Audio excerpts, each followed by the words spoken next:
Olá, aqui é a professora Fernanda. Estamos aqui para mais um exemplo da revisão. Tá? Agora a gente vai pegar um exemplo aqui de conservação de energia. Tá? Esse aqui eu já fui direto para a conservação que tem presença de uma máquina. Tá? Quando não tem, é a equação de Bernoulli, tá? Que aí é só você trabalhar com as energias potencial, cinética de pressão da entrada e da saída. Tá? Fazer entrada igual saída. Quando a gente tem a máquina, tá? Aí ela altera um pouquinho essa equação. Nesse exercício aqui, né, a gente tem, né, um esquema simplesinho de um barco, né, onde eu vou ter duas entradas fornecendo a água para a bomba, né, e depois ela vai descarregar aqui num duto único para dar propulsão do barco. Né. Então, a água vai entrar em cada duto de entrada com 25 litros por segundo de vazão. Tá? Os três dutos têm o mesmo diâmetro, de 5 centímetros. E o rendimento da bomba é de 75%. Então, a gente quer descobrir qual é a potência da bomba, tá?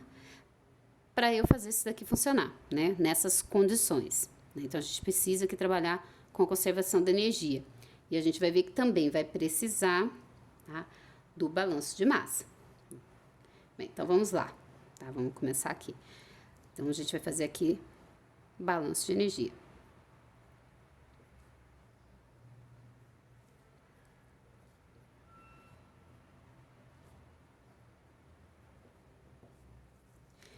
Então, lembra, é a mesma ideia da massa. A soma de todas as entradas tem que ser igual à soma de todas as saídas. Quando eu tenho um equipamento aqui, tá? Ele é como se ele fosse mais uma entrada, porque ele vai adicionar energia no fluido, tá? Independente se é bomba ou se é turbina, porque depois da turbina a gente coloca o sinal, né? Mas ela não entra na parte de saída, tá? É nessa parte de entrada aqui da equação. Então, a gente vai ficar, ó, eu tenho duas entradas, tá? Aqui eu vou escrever em termos de carga, como a gente está acostumado a fazer, porque é tudo o mesmo fluido, né? Aqui é tudo água. Então, a gente vai ter a carga da entrada 1, mais a carga da entrada 2, mais a carga que a bomba adiciona. E isso tem que ser igual à saída, né? Então, a gente tem uma saída só, que é a 3. Aqui a gente ainda não está considerando perdas, porque senão ela entraria aqui, porque perda é como se fosse uma saída, porque eu estou perdendo energia, não estou aproveitando isso. Tá? Então, ela entra nessas parcelas aqui da saída. Tá? Nesse nosso exemplo, a gente está considerando o que a gente fala que é fluido ideal, eu não tenho atrito, eu não vou ter perda. Tá? Então, nosso balanço de energia vai ficar dessa forma. Então, o que a gente quer saber? A gente quer descobrir qual é a carga da bomba. Tá? Então, já vou deixar até aqui já preparado, ó. Se a gente isolar a carga da bomba, ó, vou passar esses dois para cá subtraindo. Vai ficar a carga da saída, menos a carga em 1, menos a carga em 2.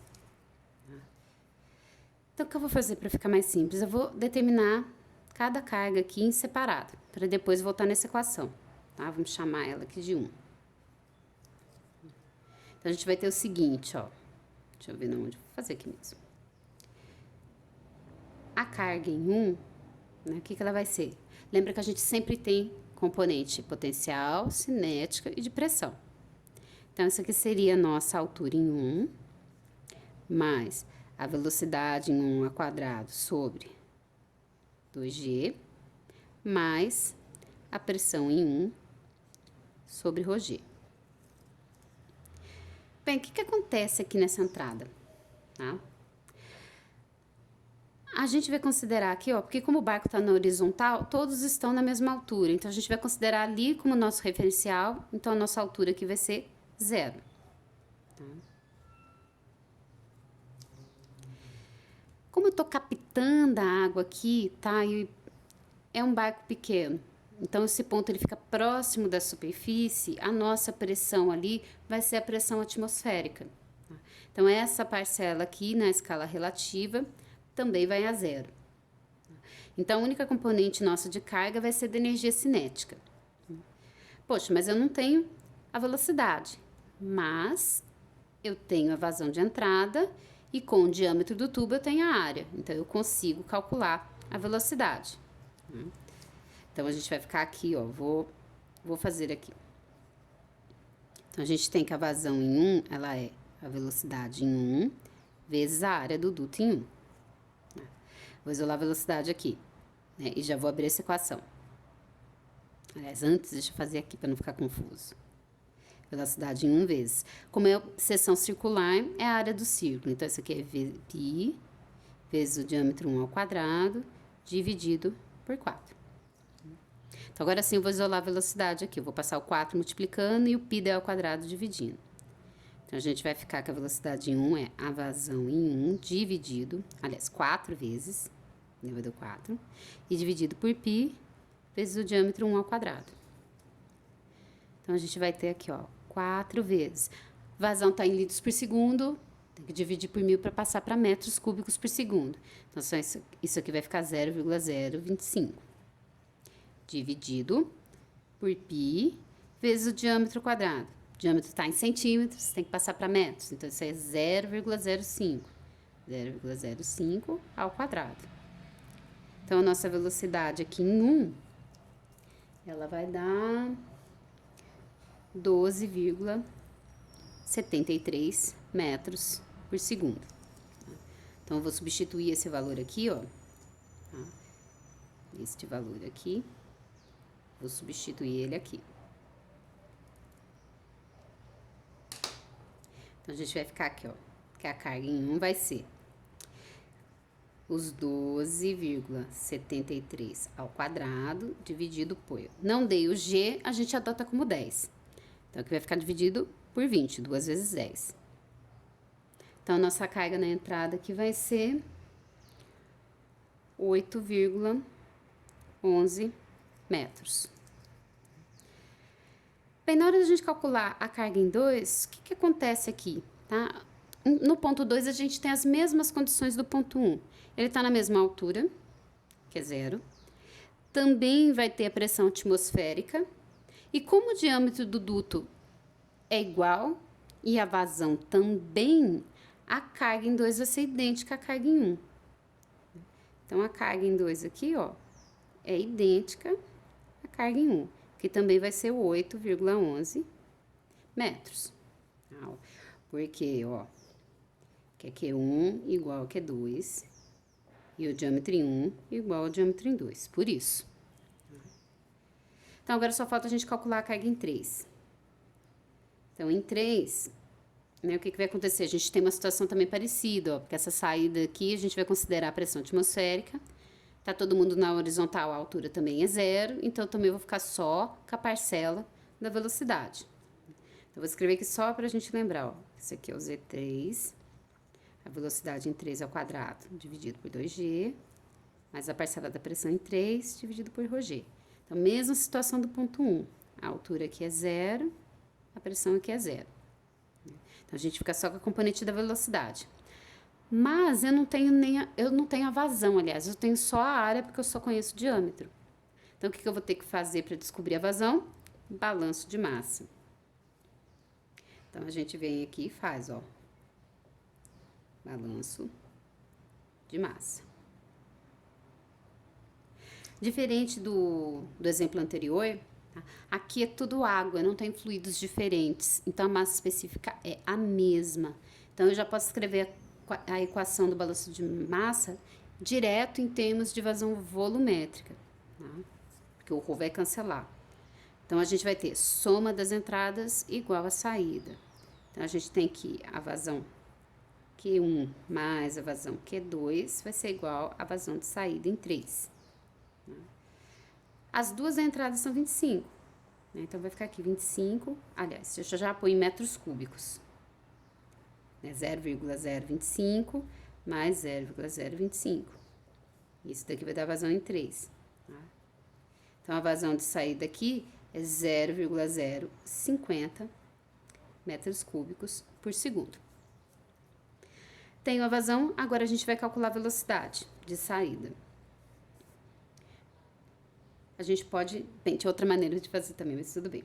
Tá? Tudo vai dar o mesmo resultado. Então, de novo, a gente tem a vazão em 3, é a velocidade em 3 vezes a área em 3. Então, vai ficar a mesma coisa daqui, ó. Já vou escrever um pouco mais direto, que a velocidade em 3, ela vai ser 4 vezes a vazão em 3, dividido por π vezes o diâmetro 3 ao quadrado. Então, isso daqui vai ficar igual a 4 vezes a nossa vazão de saída, dividido por π, vezes 0,05, que é o diâmetro ao quadrado. Tá? Então, a nossa velocidade aqui no ponto 3 vai dar 25,46 metros por segundo. Agora sim, eu posso pegar esse valor, tá?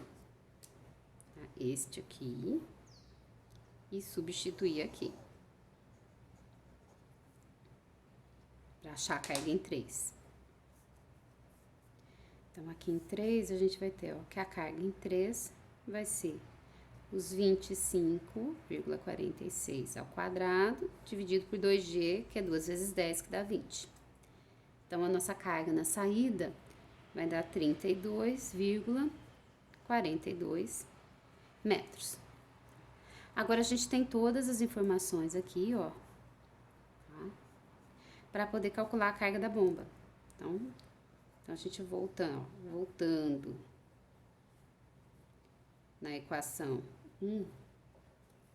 Então, a gente vai ter que a carga da bomba vai ser igual a carga de saída, que é 32,42, menos, tá, os 8,11 da entrada e menos 8,11 da segunda entrada. Então, a carga da bomba aqui vai dar 16,20 metros. Eu vou subir a folha aqui um pouquinho para a gente não correr o risco de ficar sem ver. Bem, a gente calculou a carga da bomba, mas a gente quer saber a potência, tá? Então, agora, primeiro a gente calcula a potência efetivamente adicionada no fluido, que essa carga aqui é o que eu consegui mesmo adicionar no fluido, já considerando a perda da máquina, né? E depois a gente usa o rendimento para saber qual é a potência que a máquina tem que ter, né, para ela conseguir dar essa carga apesar das perdas que ela tem, tá? Inerente do equipamento. Então, a gente viu, ó, que pode calcular a potência efetivamente adicionada ao fluido como massa específica vezes a aceleração da gravidade vezes a vazão vezes a carga da bomba. Essa vazão é sempre da saída da bomba, nunca da entrada. Então, aqui vai ficar, ó, a massa foi dada, massa específica. Bem, quando não é, a gente considera 1000. O G, mesma coisa, não deu, a gente pode considerar 10. Vazão da saída, a gente calculou aqui no balanço de massa, que é 0,050. E a carga da bomba que a gente acabou de calcular, 16,20. Então, a potência efetivamente adicionada ao fluido vai dar aqui 8.101,4 watts. Essa ainda não é da bomba, como eu comentei, porque a gente tem que considerar as perdas. Ela tem que ter uma potência maior para compensar o que ela perde na transmissão. Então, a gente viu, ó, que a fórmula do rendimento da bomba é o útil, que é aquele que eu consegui adicionar efetivamente no fluido, dividido pelo disponível, que é o do equipamento. Então, trocando aqui, porque é esse aqui que eu quero achar, ó, a gente vai ter que a potência da bomba mesmo é a útil dividida pelo rendimento da bomba. Então, vai ser esse valor que a gente acabou de calcular, de 8.101,4, dividido pelo rendimento dado de 0,75. Tá? Então, a potência que a bomba tem que ter, né, são 10.801,8 watts. Tá? Mesma coisa que escrever aqui em quilowatts, que seria 10,8 quilowatts. Mesma coisa. Né? Então, tranquilo, né? Quando a gente não tem perdas, é mais tranquilinho, né? Com fluido ideal, que a gente tem menos componentes, vamos dizer assim, tá?